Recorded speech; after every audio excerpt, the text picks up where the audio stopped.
The first time I saw the necklace, it was already falling. A thin silver chain slipping through somebody's fingers. A small blue pendant catching the light like a trapped star.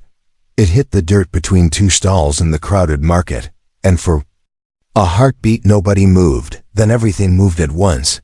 Voices rising, feet shuffling, merchants shouting, cloth canopies snapping in the wind. I should have kept walking.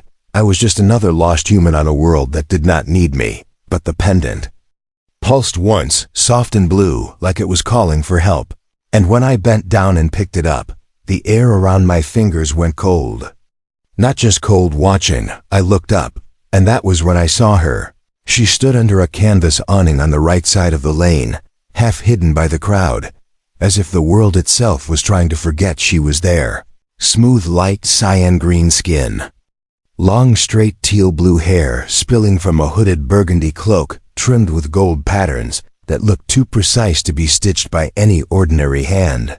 A tiara with a cyan gemstone rested on her forehead, like a small piece of ocean held in place by thin gold.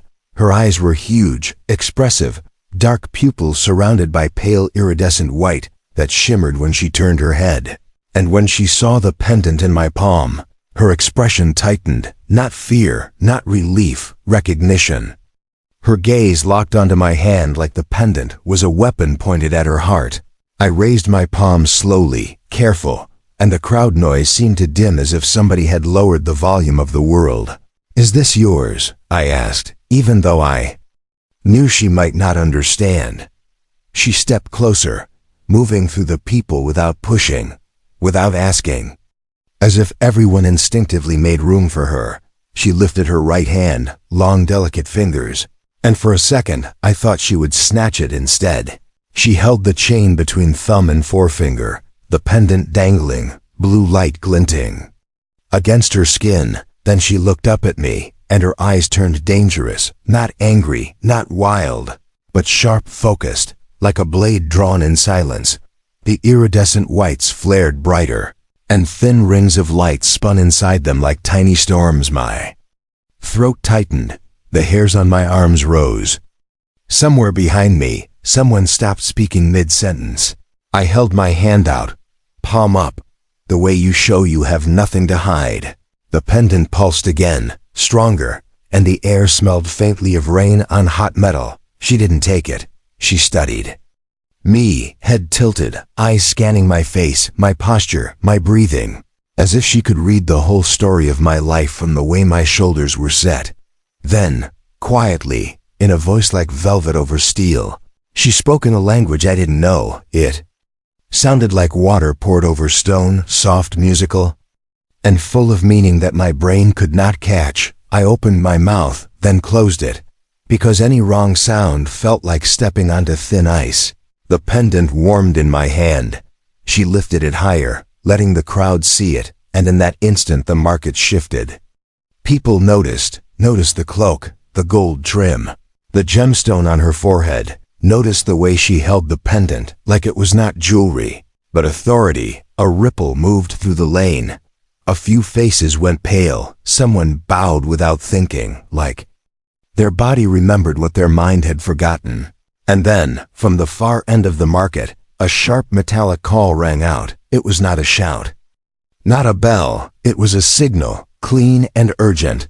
The crowd parted as armored figures pushed forward, not running, not panicking, but moving with the certainty of people who had been trained for this exact moment. My stomach dropped, because I knew what I looked like to them. Human, stranger, hands out, holding something precious. I tried to lift my empty hand higher, to show the pendant was not stolen, but my voice came out rough. "I found it." I said louder, "I'm returning it." The woman's eyes flashed again, those inner rings spinning faster, and she said one word that I did understand, because even across species, some words have the same shape: stop. The armored figures halted, not because of me, because of her. They froze like statues, and the lane held its breath. The woman lowered the pendant slightly, then looked at me again. And this time her dangerous stare softened, just a fraction. Not kindness, assessment. She spoke again, slower, like she was laying stepping stones across a river. I still couldn't understand the language, but I understood the intention. Who are you? And why did you touch what belongs to me? I swallowed, trying to keep my voice calm, trying to keep my hands from shaking. My name is Elias, I said, and tapped my chest once. Elias. Then I spread my palm toward the pendant, then toward her, offering it. I saw it fall, I said, and pointed down at the dirt, then gestured to the crowd. Someone dropped it. Her gaze flicked to the ground, then to my face, and something moved inside her eyes. A thin crack in the armor, like memory, like pain. The pendant pulsed again. And for the first time, I realized it was responding to her, not to me, to her presence, to her heartbeat. She finally took it, letting the chain slip around her fingers, and the blue light steadied, becoming calm, like a storm that had decided to wait. The market exhaled. But the armored figures did not relax. One of them stepped forward, helmet angled toward me, and spoke sharply. The words were harsh, clipped, suspicious. The woman answered without looking away from me, and the guard flinched, actually flinched, then stepped back. That was when I understood. This was not a merchant. This was not a traveler. This was someone who could freeze armed soldiers with a single word. My stomach turned again, this time with the realization that I had walked into the center of someone else's storm. She held the pendant close to her cloak, and her fingers tightened around it like she was afraid it might disappear again. Then she lifted her chin, and her voice cut through the market like a command. The armored figures formed a loose circle, not around her, around me. My heart slammed. I took a half step back. The woman's eyes met mine, and the dangerous light returned. Not aimed at me this time, aimed through me, as if she was seeing beyond my body, beyond my fear, into something deeper. The pendant flashed bright blue, bright enough that I had to squint. The crowd gasped. The woman went still, and for a heartbeat. She looked almost young, almost startled. Then she said something that made the guards stiffen, and one of them grabbed my arm. Not rough, but firm, like the decision had already been made. I tried not to struggle, because struggling gets you hurt. On any planet, in any language. I glanced at the woman, and she gave me one small nod, not reassurance, a promise. Then the guards guided me through the market, past stalls of strange fruits that smelled like cinnamon and iron, past cages of chirping creatures with eyes like pearls, past woven rugs that shimmered when you looked at them from the corner of your vision. The whole time I could feel the crowd, staring, whispering, moving like a tide behind us. We left the market and stepped into a narrower street where the air was cooler, and the buildings rose like carved stone waves. Ahead the city changed. The streets widened, the walls grew taller, and the banners began, deep maroon and gold, the same colors as her cloak. My throat went dry, because I had seen those colors before, on the screens in the salvage ship I had come here on, the ship that had crashed when our engines failed and the sky turned into fire.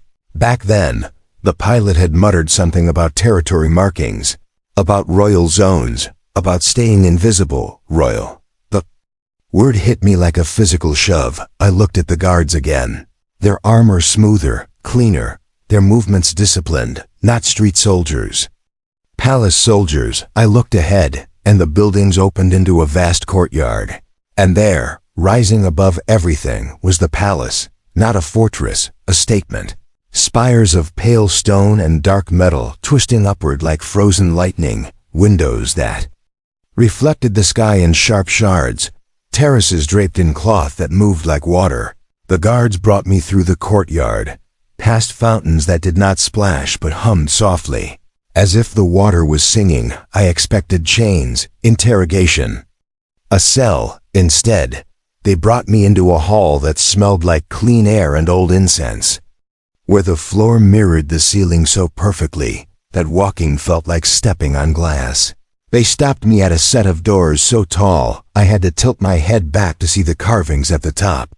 Then the doors opened and the woman stepped inside. Alone, no guards at her shoulders, no advisors whispering, just her, cloak falling around her like night, tiara catching the light, pendant glowing faintly near her collarbone.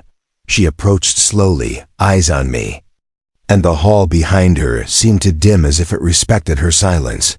When she was close enough, she extended her hand again. Palm up, not for the necklace, for mine. I hesitated, then placed my hand in her palm.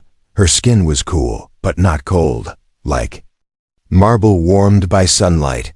The moment our palms touched, the pendant flared bright, and a vibration ran up my arm into my chest. I gasped, and my knees almost buckled, because suddenly there was sound in my head, not my voice, not hers, a bridge, a clean, clear thought. Formed in words I could understand, Elias, the voice was hers. But inside my mind, smooth and controlled, I stared at her, mouth open. "You can speak English," I whispered. Her lips moved slightly, but the sound came into my thoughts again. Not English, not any spoken sound. "I can speak to you now, because you touched what is bound to me." I swallowed hard. "That necklace," I said, and glanced at the glowing pendant. "It's not just jewelry." Her eyes narrowed, and the dangerous light flickered again. "No," she replied in my mind, and her fingers tightened around mine. "It is my sign, my oath, my chain, and my lock." "My lock," I repeated, confused. She released my hand, and the vibration faded. Though the connection remained, like a door left slightly open. She walked past me, and I turned to follow her with my eyes, noticing the way she moved, calm, controlled, but with tension in the shoulders that didn't match the calm. She stopped near a tall window overlooking the city, then spoke into my mind again. "I came to the market in disguise, because my own palace has ears. My own walls listen. My own court smiles while it sharpens knives." I felt my pulse quicken. "You're the queen," I said quietly, and it was not a question. Her eyes met mine through the reflection in the glass, and for the first time she looked tired. "Yes," she replied, and the word carried weight. "They call me Queen Saren of Velaris, and today my necklace fell, and the city watched to see who would pick it up." The air shifted, and I realized the danger I had stepped into. "You think someone wanted to steal it?" I said. Her gaze sharpened. "Not steal," she replied. "Remove it from me. If it is gone, they can declare me unfit. They can claim the pendant chose no ruler. They can fracture the court. They can start a war that will swallow this world." My stomach tightened again, and I just walked in and picked it up, I said, my voice rough with disbelief. "Yes," she replied, and the dangerous light in her eyes returned, bright and steady. "And then you returned it." I waited, expecting accusation, suspicion. Instead she turned fully, cloak swirling, and she looked at me like she was trying to solve a puzzle that refused to obey logic. "Why?" she asked into my mind. "Why did you return it, human?" I blinked. "Because it was yours," I said, as if that was the only answer that made sense. Because someone losing something in a crowd doesn't mean they deserve to lose it. Because my mother taught me that if you find what is not yours, you put it back where it belongs. For a moment, the hall was silent except for the distant hum of water. Then Saren's eyes softened, just a little, and the pendant's glow calmed, like it approved. "You are far from your world," she replied. And there was something sharp underneath the calm. "Your ship burned in my sky 2 nights ago. You are a stray ember that landed in my city. And now you are tied to my lock." I felt the weight of her words settle in my chest. "Tied how?" I asked Saren. Lifted the pendant slightly, and its blue light painted her fingers. "This pendant is a key," she replied. "It carries the old code of my bloodline, and the oath of the throne. It also carries the defense of my mother. My mother built it to protect me when the court was already poisoning itself.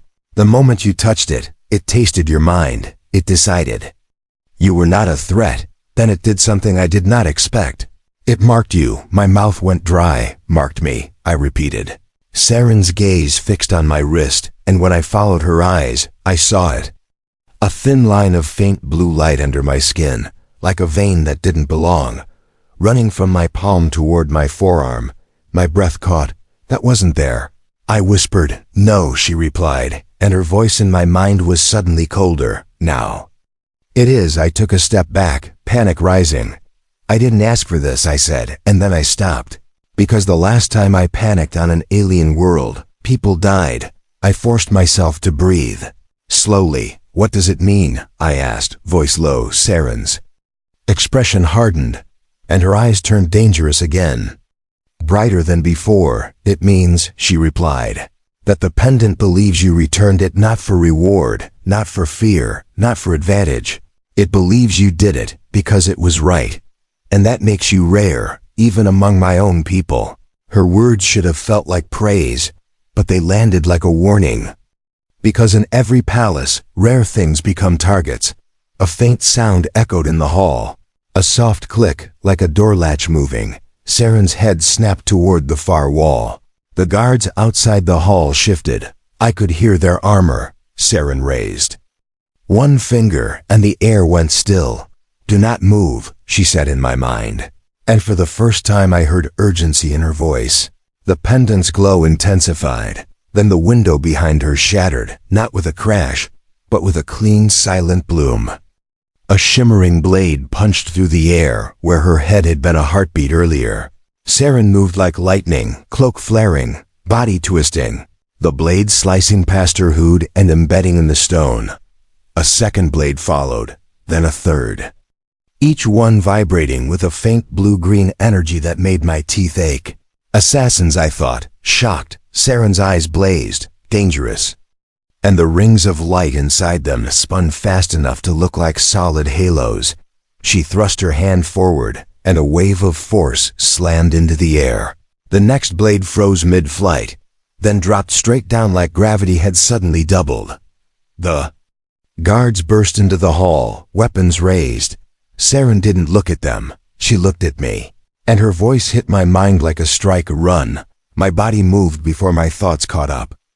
I sprinted toward the side door, the one the guards had come through, because any other direction meant open windows and death. Behind me, the hall erupted in shouts, alien words snapping like whips. The air smelled like ozone and stone dust. I slammed through the door and into a narrow corridor lined with tall pillars, and the guards dragged Saren with them, forming a moving shield. I wanted to stop, wanted to help. But the pendant's mark on my arm pulsed hot, and I felt it like a command. Like an instinct poured into my veins. Move, keep her alive. We ran. Through corridors that curved like river bends. Through staircases that spiraled downward. Through halls that opened into other halls. Palace architecture designed to confuse invaders. But the invaders were already inside. A shadow dropped from above, landing in front of us, cloak black, blade glowing. The guards raised weapons, but the assassin moved faster, slicing two of them before they could fully aim. Blood, dark and glossy, sprayed across the polished floor. My stomach lurched, Saren's eyes flashed, and her hand lifted, but the assassin threw a small sphere that burst into a cloud of shimmering dust. The dust hung in the air like glitter. And Saren's expression changed, pain flickering, her shoulders tightening. Poison, I realized, not chemical, something tuned to her biology, something that could disrupt her mind. Her control. Saren stumbled, just slightly. The assassin lunged.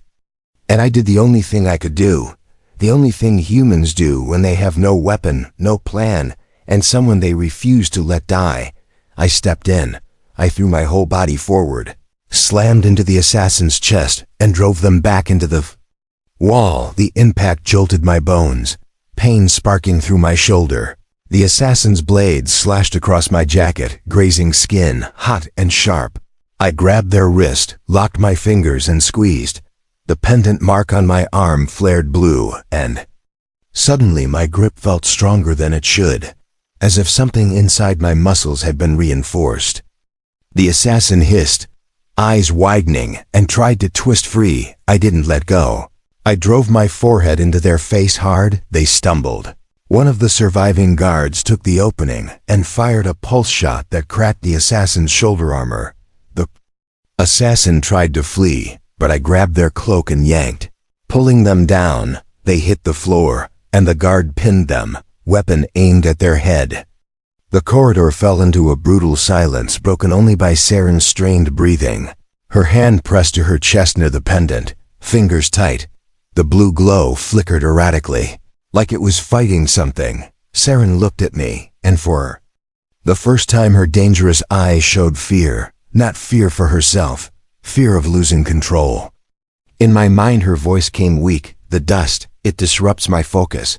If I fall, they will take me. I clenched my jaw, adrenaline shaking my hands. Then don't fall, I said, and stepped closer. I didn't know if she could hear my spoken words, but I needed her to hear the truth in them. You saved me from your guards, I said, voice rough. You stopped them from hurting me, so now I'm stopping them from hurting you. Her eyes flared, and the rings inside them slowed, steadied. The pendant's glow steadied too, and then something unbelievable happened. The mark on my arm pulsed, and I felt a surge of clarity, not alien knowledge, not magic, a simple connection, like understanding without translation. Saren's thoughts brushed mine again. Stronger now, you should not be here, she said. But the words carried something else, not rejection, concern. I didn't plan to be here, I answered in my head, surprised that I could shape thoughts back. Toward her. My ship is wreckage. My crew, I started, then stopped, because the grief still felt like a knife. Saren's gaze softened for a breath, then hardened again. Come, she replied. If you stay in open corridors, they will keep striking. We moved again, faster now, Saren supported by a guard on one side. Me on the other. I could feel her strength returning. With every step, her focus sharpening, her dangerous calm settling back into place. We descended into a lower wing of the palace where the air was cooler, and the walls were carved with old symbols that looked like stars and waves intertwined. At the end of a long passage, a sealed door waited, metal etched with the same pattern as the pendant's frame. Saren stepped forward, lifted the pendant, and pressed it into a shallow indentation. The blue gemstone on her forehead glinted, and her eyes flashed. The door opened with a deep, resonant hum, like the palace itself recognizing her. Inside was a chamber unlike the grand hall above. This room felt old, private, built for survival, not ceremony. A low table, a few seats, walls lined with what looked like ancient devices. And in the center, a pedestal with a sphere of dark glass hovering. Above it, Saren removed her hood, letting her teal hair fall freely. And for a moment, she looked less like a queen and more like a woman who had been forced to become a weapon to survive. She turned to me, and her voice entered my mind again. Clear and strong, Elias, she said. You have done something that cannot be undone. You have stepped into my war. I swallowed, feeling the ache in my shoulder and the sting where the blade had cut me. I didn't want a war, I said. Saren's eyes narrowed. Neither did I, she replied. But I was born into one. She placed her hand on the pedestal near the hovering sphere. And the sphere brightened, projecting a map of the city, then of the planet, then of the stars above it. Points of light glowed red and blue. Corridors of movement, hidden routes, threats marked like wounds. Saren pointed to several red points inside the palace. They are already inside, she said. The court faction that opposes me has been preparing for this moment. They expected the necklace to be lost today. They expected chaos, and they expected to seize me while the people doubted my right to rule. My chest tightened, and now they failed. I said, for now, Saren replied.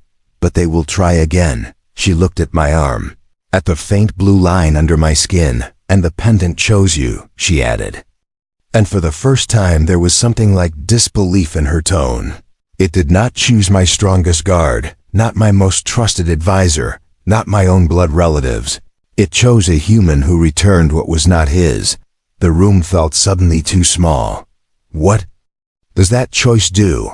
I asked. Saren's eyes flashed, dangerous, but not toward me, toward the idea of it, toward the risk. It binds your presence to my safety protocols, she replied. If you are near me, the pendant strengthens the protective field around my body. If you touch me, the pendant can create a temporary shield. If I fall unconscious, the pendant will seek the nearest mind it deems loyal and stable, and it will push you to protect me. I stared at her, stunned. So it's using me, I said. Saren's gaze held mine, and her voice softened. It is not using you, she replied. It is trusting you. The words hit harder than any blade, because trust is heavier than fear. Fear makes you run, trust makes you stay. A distant explosion shook the palace, the floor vibrating under our feet. Saren's expression hardened instantly, queen returning like armor snapping into place. They have breached the upper wing, she said. They will move toward the throne hall. Because if they can force me to appear weak, they can turn my own people against me. She stepped toward the chamber door, then stopped and looked at me again. You can still leave, she said, and her eyes searched mine. I can arrange transport. I can place you with merchants who will hide you until a ship arrives. The offer was real, the safe way out, and for a moment I saw my own future. Hiding, surviving, drifting, never belonging anywhere again. Then I remembered the market, the pendant falling, the way her eyes turned dangerous because the world was trying to take something from her. I remembered how she stopped her guards for me, how she looked at me like she was trying to decide whether hope still existed. I inhaled slowly. No, I said. Saren's eyes widened slightly. I'm staying, I said, and felt the words settle into my bones. Because I already touched it, I added, voice low. And because you offered me a way out instead of ordering me. And because, I said, and my throat tightened, if your people are watching to see who you are, then let them watch what a human does when someone tries to steal what is right. For the first time, Saren smiled, small and sharp, like the edge of dawn. Then her eyes turned dangerous again, fully focused, fully alive then. Come, she replied, and do not hesitate. We left the chamber and moved through a hidden passage that opened behind the throne hall. A route meant for emergencies. As we approached, the noise grew. Shouting, weapons, impact bursts, the deep hum of defensive fields failing and reactivating. Saren stepped forward first, cloak flowing, pendant glowing steady, tiara shining like a beacon. The doors to the throne hall opened, and we entered into chaos.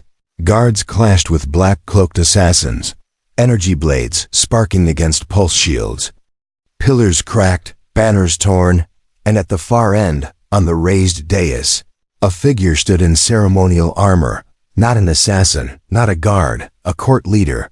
Their voice boomed in the hall, amplified by tech, speaking to the crowd of nobles gathered behind force barriers.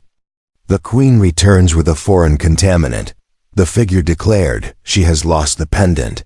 She has lost the favor. She has lost the right. The nobles murmured, fear and hunger mixing in their expressions. Saren stepped forward, shoulders straight, eyes blazing. The pendant at her throat flared bright blue, and the whole hall's lighting shifted as if it bowed to it. I felt the mark on my arm pulse, and a warmth spread through my chest like armor forming under my skin. Saren raised her hand, and her voice entered my mind and then spilled outward, not as words, but as presence, a pressure that made every head turn. She spoke aloud too, and somehow I understood both. I did not lose it, she said. It was taken, and it was returned. She pointed directly at me. This human returned what the court tried to steal, she said, not for reward, not for fear, but because it was right. Gasps moved through the nobles, the court. Leaders' eyes narrowed, and they lifted their own hand, revealing a ring of dark metal pulsing with green light. A counter device, I realized, something designed to challenge the pendant's authority. They pointed the ring at Saren, and a wave of distortion hit her, making the pendant flicker. Saren's face tightened, pain flickering. The court leader smiled, sharp, cruel. See, they said, the pendant falters, the queen falters. The nobles shifted, uncertainty spreading, and that uncertainty was the true weapon, because kings and queens do not fall only to blades. They fall when people decide to stop believing. I stepped forward before I could stop myself. Saren's eyes flashed at me, warning. but the mark on my arm pulsed hard, and I understood. This is what the pendant wanted, not just protection witness. I raised my cut hand, blood visible, and spoke loudly clear. Forcing the hall to listen, she didn't falter. I said, "She got attacked," I said, and pointed at the shattered windows, the fallen guards, the scars in the stone. She stopped her own soldiers from hurting me in the market. I said, "She offered me freedom instead of chains." And, while her court plots in shadows, I said, voice rising with conviction, "She stands here, in the open, with the truth." The court leader sneered. "A human speaks of truth," they mocked. "A species known for conquest and lies." The insult hit like a familiar ghost. Because humans carry that history everywhere, even on worlds we do not own. I inhaled, and I let my voice become steel. "Then watch what humans do when we choose differently," I said. The nobles leaned forward, caught by the shift, caught by the challenge. Saren's pendant flickered again, struggling against the distortion ring. I stepped closer to Saren, until my shoulder nearly brushed her cloak. The moment I came near, the mark on my arm flared bright blue. The pendant stabilized, its glow intensified, pushing back against the distortion like a tide pushing against a wall. Saren's eyes widened slightly, then turned dangerous with renewed power. She lifted her chin, voice steady, "You see," she said to the hall, "the pendant does not falter. It recognizes loyalty, not blood, not title, not threat, loyalty." The court leader's smile cracked. They raised the ring higher, forced more energy into it, and the air shimmered. Saren swayed, and instinct took me. I reached out and grasped her wrist, steadying her. The moment our skin touched, the pendant exploded with blue light, a radiant shield blossoming around us like a dome of pure energy. The distortion wave hit the shield and shattered, breaking into harmless sparks that rained down like blue snow. The nobles screamed, not in fear, but in awe. The court leader's eyes went wide, and for the first time their confidence looked like panic, because the whole hall had seen it. Not a claim, not propaganda, proof. The pendant chose, and the pendant defended. Saren stepped forward inside the shield, gaze locked on the court leader, dangerous and unblinking. "You tried to weaken me by taking what is bound to me," she said. "You failed. You tried to turn my people." With doubt, she said, "You failed, because you forgot what loyalty looks like when it is real." The court leader snarled and signaled, and assassins surged forward, blades raised. But the nobles were no longer uncertain. They were watching, and the watching had become judgment. Saren lifted her hand, and the palace defenses reactivated. Rising, light lines appearing along the floor like veins of power.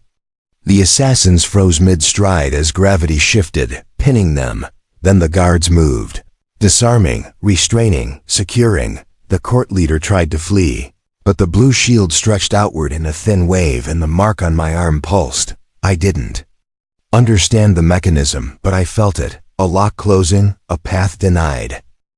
The court leader hit an invisible barrier and fell hard. Saren approached them slowly, cloak whispering, pendant glowing calm again, like it had finished its fight. She leaned down, eyes dangerous, voice quiet, but carrying through the hall. "You were willing to burn the city to take a throne," she said. "Now you will face the people you tried to deceive." She straightened and turned to the nobles, to the guards, to the wounded, to the city beyond the hall. Then she looked back at me. And in her eyes, for the first time, the danger wasn't hostility, it was intensity. The intensity of someone who had been alone in a palace full of smiling knives, and had just seen a stranger step into the storm with no armor except a moral line he refused to cross. In my mind her voice brushed mine again. Softer, intimate. "You returned the necklace," she said. "And you returned something else too," I swallowed. Throat tight. "What?" I thought back. "Trust," she replied. The hall around us was still full of noise. Medics moving, guards regrouping, nobles whispering. But in that moment, everything felt quiet. Focused on the thin blue line under my skin and the blue pendant at her throat. Saren stepped closer. "And the pendant's glow warmed Elias," she said. "In my mind, the court will demand to know why the pendant chose you. They will demand I send you away, or bind you, or use you as a symbol." I felt fear flicker because symbols get destroyed. "What do you want?" I asked. Saren's eyes held mine, dangerous and honest. "I want you alive." She replied, "I want you free, and I want you near enough that the palace cannot pretend loyalty." It's just a word. My chest tightened, and I realized I was breathing faster. Like the world had become too real. "I'm just a human," I said, voice low. Saren's lips curved. And this time the smile had warmth in it. "No," she replied. "You are the human who returned a queen's lock, and now every knife in my court knows your name." The warning landed hard, but it wasn't the kind of warning that makes you run. It was the kind that makes you stand straighter, because running would mean the market. The necklace, the choice, all of it, meant nothing. I exhaled slowly. "Then teach me," I said, and felt the words become a vow. "Teach me your world, and I'll teach you mine." Saren's eyes softened, then turned dangerous again. As she glanced toward the broken window, toward the city, toward the threat that still lingered like smoke. "Good," she replied, "because the ones who attack today will not stop. They will adapt. They will come again in quieter ways, and next time they will not aim for my head. They will aim for your heart." A chill ran through me, not because I doubted her, because I believed her completely. Saren lifted the pendant slightly, letting the blue light reflect across her palm, and the mark under my skin pulsed in response. The lock and the key. I thought, and somehow against all logic, against all distance, against all fear, I understood that returning a lost necklace had not been a small act. It had been a doorway. It had been a declaration. It had been a spark thrown into a palace full of gasoline. Saren stepped forward to address her court, her people, her city, and as she spoke, I stood at her side, feeling the eyes of a whole alien world turn toward me. Not as a thief, not as a stray ember, but as proof that sometimes, even a broken species can choose to do the right thing. And that choice can change the fate of worlds. Because when the alien queen girl's eyes turned dangerous, it wasn't because she wanted to destroy me. It was because she realized I had just become the one thing her enemies could not predict. A human who returned what was lost, and then refused to leave when the knives came out. And somewhere deep inside the palace, beyond the banners and the gold and the polished stone, I felt the pendant hum like a promise. This was only the beginning.